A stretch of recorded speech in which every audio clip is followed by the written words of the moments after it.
Hi, my name is Amanda and I'm the Parent Education Midwife here at Darren Valley Hospital. I hope you find these videos useful. Today we'll be looking at nappy changing. This is something that you will be doing many times a day, so it's a good idea to know what to expect. Some of you may have never changed a nappy before, but don't worry, after you've done a few, you will be an expert. Before we look at the practical side of this, let's discuss what your baby's poo will look like in the first few days.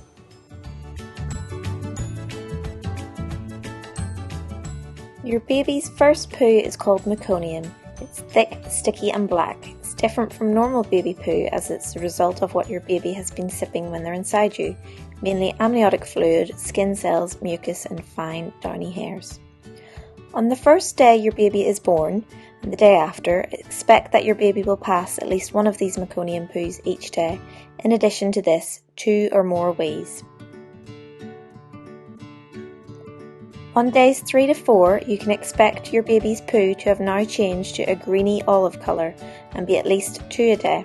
You can expect 3 to 4 wet nappies in these days, and these nappies should be getting heavier.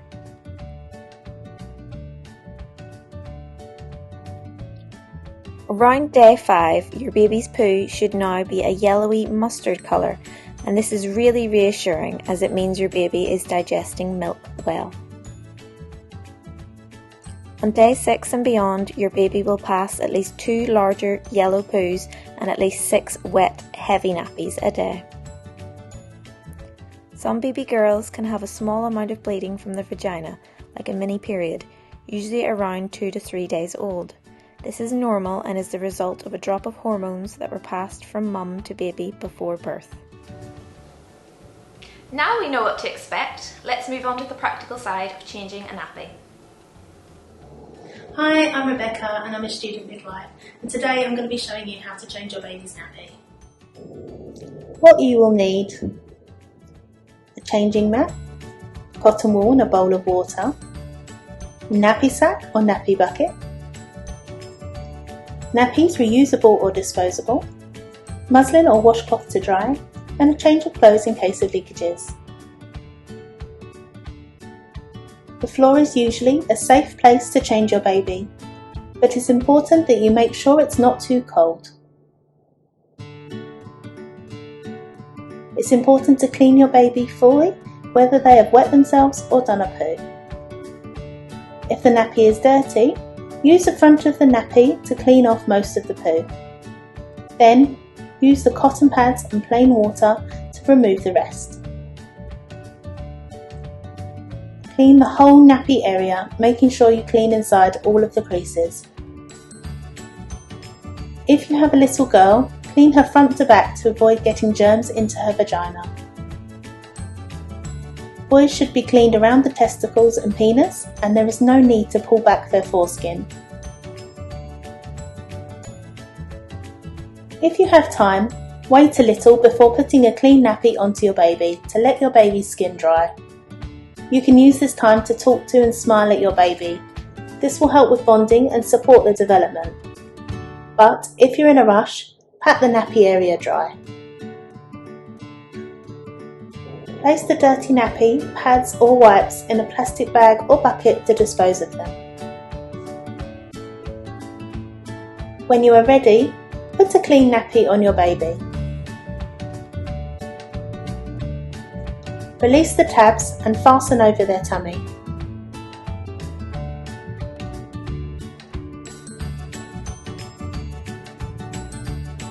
It's a good idea to tuck the nappy under the cord to help it dry out.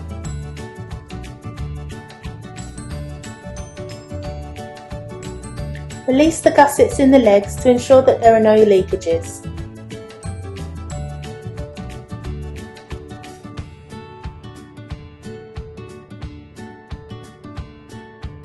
Make sure the nappy isn't on too tight.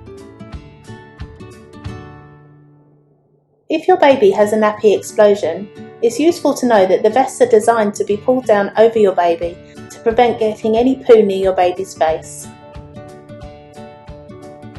Don't forget to wash your hands. There's no need to use any products on your baby's skin during the first weeks of life. Plain water is enough for nappy changes and baths.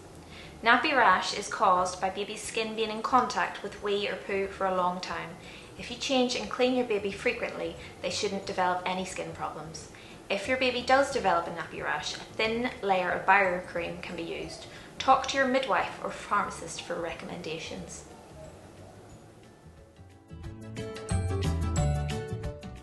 Shortly after your baby is born, the midwife will clamp your baby's umbilical cord with a plastic clip. She will offer for you or your partner to cut the cord, or she can do it if you prefer. There are no nerves in the cord, so don't worry, it won't hurt your baby. The cord takes about 1 week to dry up and fall off. It's a good idea to keep it clean and dry until then. Do not try to remove the cord yourself.